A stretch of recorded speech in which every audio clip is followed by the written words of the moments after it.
हाँ दोस्तों, नमस्ते। डीबी एजुकेशन में आपका स्वागत है। चलिए, आज का हमारा जो टॉपिक है वो है संविधान भाग 5, जो हम लगातार पढ़ रहे हैं। और अध्याय 2 में हमने संसद शुरू किया था और संसद के ही कुछ अनुच्छेद हम यहाँ देखेंगे कि कौन कौन से अनुच्छेद हैं और उन अनुच्छेदों के अंतर्गत हमें क्या क्या बताया गया है। लेकिन उससे पहले मैं आपसे कहना चाहूंगा कि आप चैनल को लाइक करें, शेयर करें और सब्सक्राइब करें, ताकि हमें भी इंकरेजमेंट मिलता रहे, हमें सपोर्ट मिलेगा, हम उतना ही अच्छा करने की कोशिश करेंगे। तो हम भारतीय संविधान का भाग 5 पढ़ रहे थे, जो अनुच्छेद 52 से लेके 151 तक दिया हुआ है। तो सबसे पहले हमारे सामने देखते हैं कि अनुच्छेद 93 अनुच्छेद 93 जो है वो क्या कहता है और उसमें कौन कौन सी व्यवस्थाएं की गई हैं। इसमें दिया गया है लोकसभा का अध्यक्ष और उपाध्यक्ष। कहने का मतलब जो अनुच्छेद 93 है उसमें ये बताया गया कि लोकसभा का अध्यक्ष कौन होगा, किस प्रकार से होगा और उपाध्यक्ष कैसे चुना जाएगा। ये दोनों प्रोसेसिंग की जो है वो किसमें बताई गई, अनुच्छेद 93 में बताई गई है। लोकसभा का अध्यक्ष और उपाध्यक्ष। लोकसभा का अध्यक्ष लोकसभा से चुना जाएगा या बाहर से चुना जाएगा, उपाध्यक्ष जो है वो कहां से चुना जाएगा। ये सारी की सारी जो चीजें हैं, इससे संबंधित जो भी चीजें हैं लोकसभा अध्यक्ष और उपाध्यक्ष से संबंधित, वो किसमें मिलेगी, हमें 93 में मिल जाएंगी। इसके बाद में हम आगे देखें अनुच्छेद 94 तो इसमें दे रखा है अध्यक्ष उपाध्यक्ष का पद रिक्त होना, पद त्याग या पद से हटाया जाना। कुल मिला के बात ये हो गई कि अध्यक्ष और उपाध्यक्ष को हटाना हो, उसकी प्रक्रिया जाननी हो या उसका पद रिक्त हो, उससे संबंधित संपूर्ण जानकारी हमें किस अनुच्छेद में मिल जाएगी, 94 में मिल जाएगी, अनुच्छेद 94 में मिल जाएगी। इसके बाद में है 95 अनुच्छेद। इसमें दिया गया है अध्यक्ष की शक्तियों का प्रयोग उपाध्यक्ष के द्वारा। अब ये कब संभव है, अध्यक्ष की शक्तियों का प्रयोग उपाध्यक्ष के द्वारा कब किया जाएगा, जब या तो अध्यक्ष का पद रिक्त हो जाएगा या फिर अध्यक्ष चुना हुआ नहीं होगा या कहीं किसी बाहर या कोई अन्य कारण से सदन में उपस्थित नहीं होगा, तो उस दौरान जो उपाध्यक्ष है वो क्या करेगा, अध्यक्ष की शक्तियों का प्रयोग करेगा। और ये आर्टिकल नंबर 95 में लिखा गया है।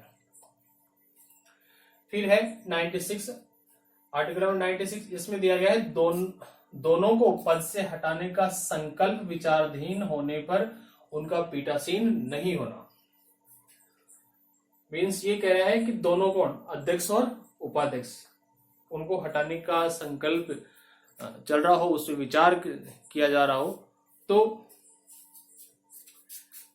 उनका पीठासीन नहीं होना। मतलब वो उस समय क्या नहीं होंगे, सीट पर नहीं होंगे। उनको हटाने की प्रक्रिया चल रही होगी तो उस समय वो क्या होंगे, उस सीट पर उपस्थित नहीं होंगे। फिर है अनुच्छेद 97।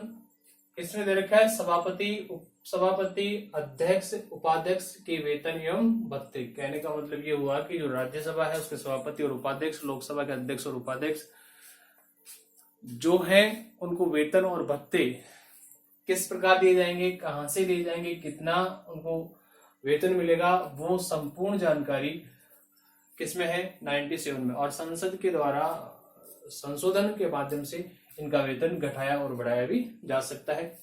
फिर है 98 फिर है इसमें संसद सचिवालय। मतलब संसद सचिवालय मीन्स यहाँ कहेंगे कि इसमें आपके जितने भी मिनिस्ट्रेट से संबंधित कार्य होते हैं वो सारे के सारे एक जगह होंगे और वो सेंट्रल लेवल पर जो कार्य किया जाएगा, जिस सचिवालय के माध्यम से आज जो सेंटर होगा उसको संसद सचिवालय का नाम दिया गया। संसद सचिवालय का गठन जो है वो किसमें है, 98 में, अनुच्छेद 98 में दिया गया है। फिर है 99। इसमें सदस्यों द्वारा शपथ और प्रतिज्ञान। कहने का मतलब जो भी संसद के सदस्य बनते हैं वो अपने पद की क्या लेंगे, शपथ लेंगे। ये किसमें उल्लेख है, अनुच्छेद 99 में इसका उल्लेख किया गया है। फिर है अनुच्छेद 100। उसमें सदनों में मतदान व गणपूर्ति। कहने का मतलब अनुच्छेद 100 में ये डिस्क्रिप्शन किया गया है कि सदन में मतदान करना हो, बहुमत सिद्ध करना हो या फिर कहें कि सदन की कार्रवाई चलवानी हो तो उसके लिए कितनी गणपूर्ति आवश्यक है, कितने सदस्यों का होना वहां जरूरी है। तो इस सब की जानकारी किसमें दी गई है, अनुच्छेद 100 में दी गई है। फिर अनुच्छेद 101 है, इसमें स्थानों का रिक्त होना बताया गया कि कौन कौन से स्थान किस प्रकार के, उनकी पूर्ति कैसे की जा सकती है, वो है 101 में।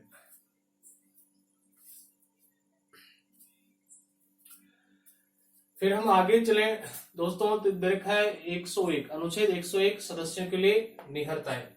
कहने का मतलब है कौन व्यक्ति संसद का सदस्य नहीं बन सकता, उसके लिए क्या क्या डिस्क्वालिफिकेशन है, तो वो सब की सब किस में है, अनुच्छेद 102 में है। फिर आगे इसके बाद में तुरंत ही दिया गया है 103, उसमें लिखा गया कि निहरताओं पर विनिश्चय, मतलब जो अयोग्यताएं हैं, संसद के सदस्यों की जो अयोग्यताएं हैं उन पर भी निर्णय लिया जा सकता है।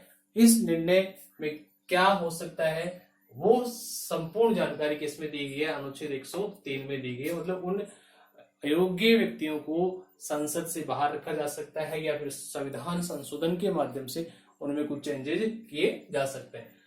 टोटली ऑल ओवर हम बात करें तो कह सकते हैं कि जो अयोग्यताएं हैं उन पर भी निर्णय लिया जा सकता है।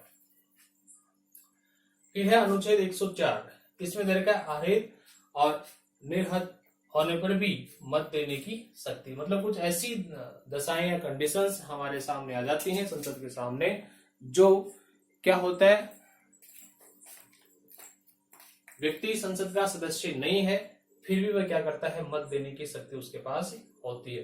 अनुच्छेद 105 संसद के सदनों तथा सदस्यों और समितियों की शक्तियां एवं विशेषाधिकार। अनुच्छेद 105 में ये बताया गया है कि जो संसद है उसके दोनों सदन हैं, उन दोनों सदनों के पास क्या शक्तियां हैं, कितने सदस्य हैं, और उन सदस्यों के अलावा जो समितियां बनती हैं जिनमें हमने पिछले वीडियो में पढ़ा था, प्रवर समितियां या फिर कहें प्राक्कलन समिति, लोकलेखा समिति, उन समितियों के अंतर्गत उनको क्या क्या शक्तियां प्रोवाइड करवाई गई हैं वो है, और विशेष अधिकार, मतलब संसद को से कौन कौन से विशेष अधिकार है जिनके माध्यम से वह क्या करता है, खुद पर नियंत्रण करने की कोशिश करता है या जो कार्यपालिका है उसको नियंत्रित करता है। एज एग्जाम्पल हम बात कर लें तो हम कह सकते हैं विशेष अधिकारों में संसद के लिए तो आप कामरूप प्रस्ताव, अविश्वास प्रस्ताव, है ना, ये चीजें आप इसमें काउंट कर सकते हैं। फिर है 106 में सदस्यों के वेतन एवं भत्ते। संसद के जो सदस्य हैं उनका जो वेतन होता है, उनको जो भत्ते मिलते हैं, उन सब की जानकारी अनुच्छेद 106 में दी गई है। फिर 107 है, इसमें दिया गया है विधेयकों के पुनः स्थापन एवं पारित किए जाने से संबंधित उपबंध। मतलब कोई विधेयक हमने एक बार पारित कर दिया है, फिर वो दूसरे सदन में जाता है, वहां से पारित नहीं हो पाता, या फिर कहें कि वहां से पारित होने के बाद भी वो राष्ट्रपति के पास जाता है, तो वहां से राष्ट्रपति इस चीज के लिए एग्री नहीं होता है, तो फिर से वापस हम उसी विधेयक को एज इट इज रूप में हम क्या करते हैं, पुनः संसद में रखते हैं। तो ये पुनः संसद में रखने संबंधित जो प्रावधान है वो किसमें दिया गया है, अनुच्छेद 107 में दिया गया है। फिर है अनुच्छेद 108। अनुच्छेद 108 में दे रखा है कुछ दशाओं में सदनों की संयुक्त बैठक। मतलब कुछ क्रिटिकल कंडीशंस हो या इमरजेंसी हमारे सामने आती है, या फिर कुछ ऐसी विशेष बात हो, राष्ट्रहित से संबंधित हो, राष्ट्र संबंधित मुद्दे हो, तो ऐसी स्थिति में अनुच्छेद 108 का प्रयोग करते हैं। हम क्या कर सकते हैं, दोनों सदनों की संयुक्त बैठक बुला सकते हैं और तुरंत डिसीजन ले सकते हैं। फिर इसके बाद में हम देखें अनुच्छेद 109 धन विधेयकों से संबंधित विशेष प्रक्रिया। कहने का मतलब ये हो गया कि जो धन विधेयक होते हैं उनको किस आधार पर हम बनाएं, उनको किस आधार पर हम पारित करें, इसके लिए हम कौन सी प्रक्रियाएं अपनाएं, कौन सी विधि का प्रयोग करें, वो संपूर्ण जानकारी हमें किसमें मिल जाएगी, 109 में मिल जाएगी।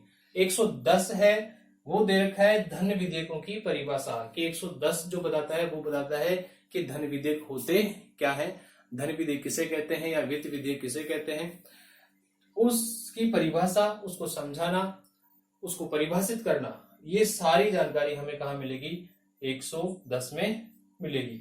और फिर अनुच्छेद 111 है, उसमें दे रखा है विधेयकों पर अनुमति। संसद में किसी विधेयक को लाने से पहले संसद की अनुमति लेना, या कहें कि संसद में उसको पारित करवाना, ये जो चीजें हैं, जो नियम हैं, जो विधियां हैं, वो किसमें है? अनुच्छेद 111 में। तो इस प्रकार जो अध्याय 2 है संसद से संबंधित, अभी भी आगे इसकी और भी वीडियो है, हम 111 तक ही पढ़ लेते हैं। इसके बाद में जो हमने देखा 93 से लेके 111 तक, तो इसमें हमने संपूर्ण जानकारी देखी, समझी कि संसद में किस प्रकार से कौन सा आर्टिकल किससे संबंध रखता है और उन आर्टिकल के माध्यम से हमें क्या क्या चीजें मिल रही हैं वो हमने देख लिया है। पिछली वीडियो हमने देखा। अब अगला वीडियो जो हमारा आएगा वो 112 से लेके जहां तक संभव होगा वहां तक आएगा। तो इससे जितना आपको नॉलेज मिलता है वो आप ग्रहण करें, उसको एक्सेप्ट करें। साथ में मैं आपसे कहना चाहूंगा कि आप पहले समझें, फिर इसको राइट डाउन करना शुरू करें। इसके साथ ही मैं आपसे पोलाइटली रिक्वेस्ट करना चाहूंगा कि आप मेरे चैनल को सब्सक्राइब करें, लाइक करें, शेयर करें, और जो आपने ग्रुप्स बना रखे हैं, चाहे वो टेलीग्राम हो, इंस्टाग्राम हो, या फिर कहीं आपके जो व्हाट्सएप हो, उस पर, तो आप शेयर और जरूर करें। जय हिंद, जय भारत।